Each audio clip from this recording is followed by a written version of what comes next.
ô con tê thì có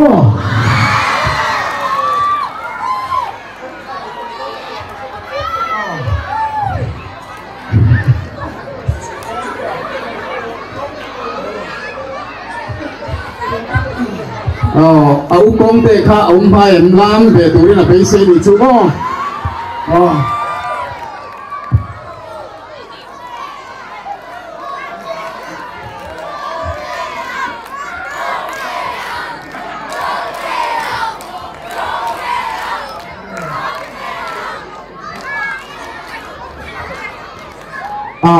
đây là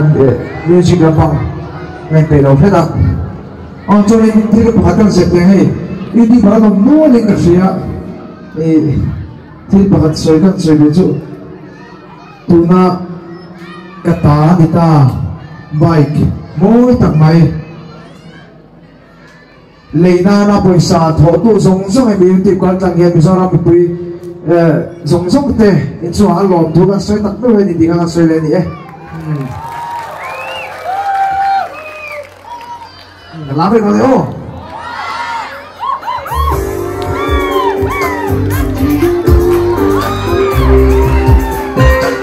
bây giờ làm chuyện ra đi rồi